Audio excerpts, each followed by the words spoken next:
今集同大家去顯示成個八字嘅辛、克、比和同埋沖嘅操作啦。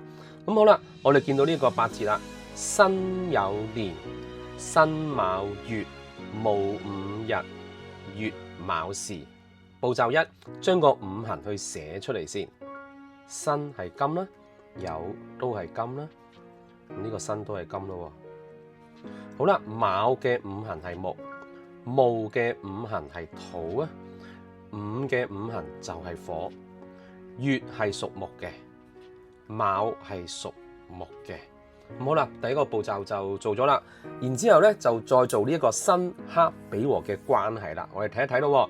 首先由天干嘅右手邊黐住呢兩個字，我哋做起咗先啦。辛金同辛金兩個都係屬金，喺個學術裏邊就叫做比和咯。比和意思就即係互相增強大家嘅力量，咁所以咧一定要互相都有個剋嘅，即係剋就即係強壯咗，力量增強啦。然之後啦，戊同辛黐住呢兩個字嘅關係，土同金嘅關係，戊土辛呢個辛嘅金啦，土辛金。咁所以咧呢度咁樣辛咗落去之後咧，呢個金就強壯咗啦，咁就可以再多個剋咯。好啦，跟住啦，月係屬木，戊係屬土，木克土，月木克呢個戊土，咁呢個戊土就產生咗個受傷咯，所以就打個交叉啦。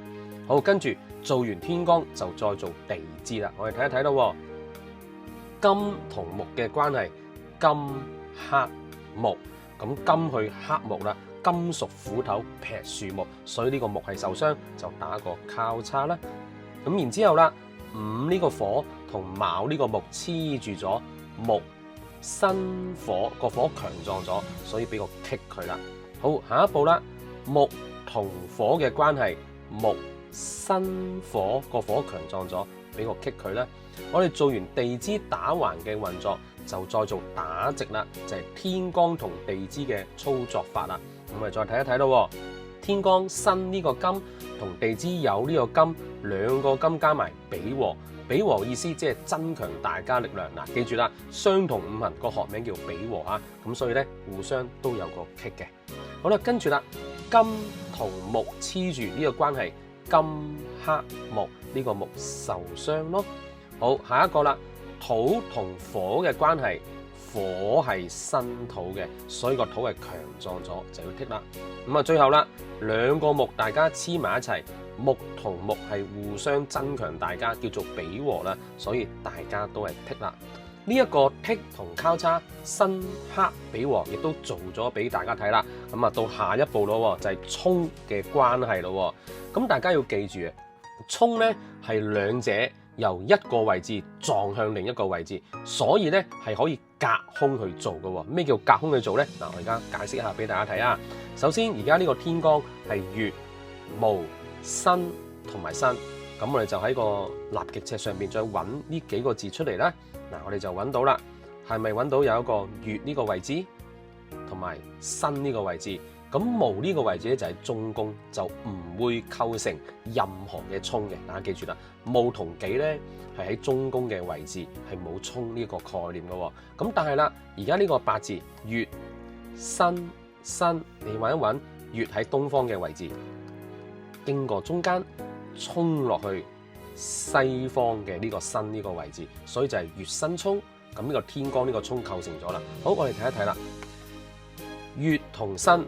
佢係可以隔住任何嘅字都可以沖到嘅，因為一講明咗沖呢個理論咧，就係由一個地域沖向另一個地域，呢個月就沖向對面，呢個辛亦都可以沖向對面，就唔會局限於淨係黐住先有關聯呢一個講法啦。即係好似頭先同大家去顯示啦，呢個戊土同呢個辛金，佢一定要黐住咗，先至可以產生到土係辛金。咁呢個係我哋初班基本嘅一個運作方法，令到大家容易去記得。我哋就盡量唔好去跨界啦。意思即係話呢個戊土可唔可以走去跨咗一隻字去辛呢個金呢？唔係唔得，係難啲。但喺我哋初級嘅運算裏邊呢，我哋忽略咗佢先。又例如啦，呢個卯木可唔可以跨界跨過呢個字同呢個卯木大家都係木互相比和咧，其實喺實際嘅運用咧係可以嘅。不過喺我哋初級嘅運算咧，我哋忽略咗佢先。咁好啦，我哋而家翻返去沖呢一個理論咯。既然沖係一定可以跨界去沖，你睇啦，月同申呢一度係咪有一次沖啊？咁即刻喺月又好，申又好，某個位寫個沖先嗱，呢個一定要寫嘅。然後既然係沖咧，各自交叉。好啦，再睇啦，係咪仲有呢個申呢個字啊？咁呢個申又再同呢個月又再對沖多次，所以喺相關附近嘅位置又係寫個沖字啦，然後即刻各自交叉啦。咁所以大家見唔見到啊？淨係呢一個字已經有兩個交叉啦。OK， 兩個交叉，而家同大家再交代一下啦。一個交叉咧，其實問題不大嘅。因為有好多人嘅八字絕對會有呢啲交叉嘅字嘅，咁係冇問題嘅。嗱，好似呢個 case，呢個年柱呢個位置，天干嘅辛金係有一個交叉，呢啲影響性唔大嘅。好似呢個月柱嘅天干都有一個交叉，但係如果好似呢個 case 子女宮，佢有兩個交叉，即刻產生錯節，係會有錯節嘅。咁樣如果有三個交叉咧，直情係相當之毀滅嘅。好啦，我哋就再睇一睇啦。到地支啦，咁地支咧就係有卯啦、午啦、卯、酉呢四個字，咁我哋就喺呢個立極尺度揾出呢幾個字啦。好，我哋大家睇一睇，午咧就呢一度，咁但係午咧，如果係沖個理論咧，佢要經過中心點去到個子，一定要有子午沖嘅，但係佢成個八字都冇子呢一個字，所以咧呢個午咧就冇構成任何嘅沖咯。不過卯酉就產生咗沖啦，大家睇一睇，卯經過中心點去到西方，同個酉係對沖，所以卯酉沖咯。咁我哋睇一睇咯。而家喺呢個八字裏邊，首先呢個酉，我哋由右手邊做起啊。酉呢個字係咪同卯去對沖啊？咁所以喺呢個相關位置寫個沖先，然之後逢係沖一定係各自交叉。好啦。大家睇一睇，係咪已經有三個交叉？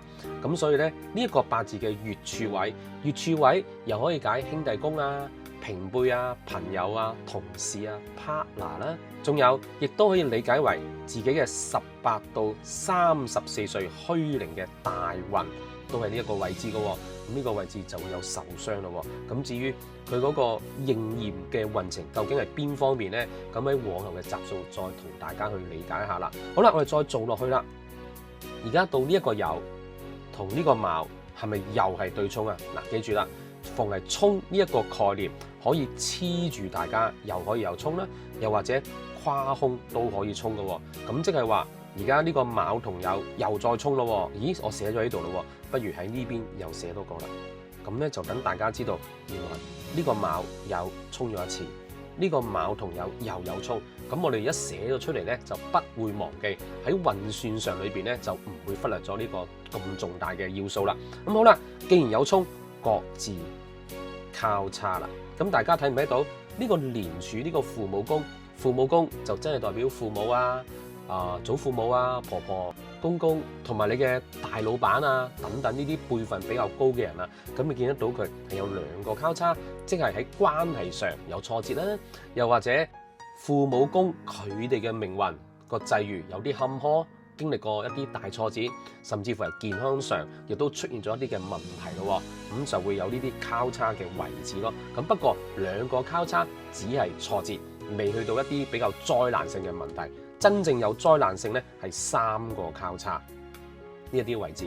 咁三個交叉咧係明顯地咧人生有一啲嘅大挫折啊，有一啲嘅大嘅障礙啊，要你去克服啊，要你去跨過，就係咁樣嘅。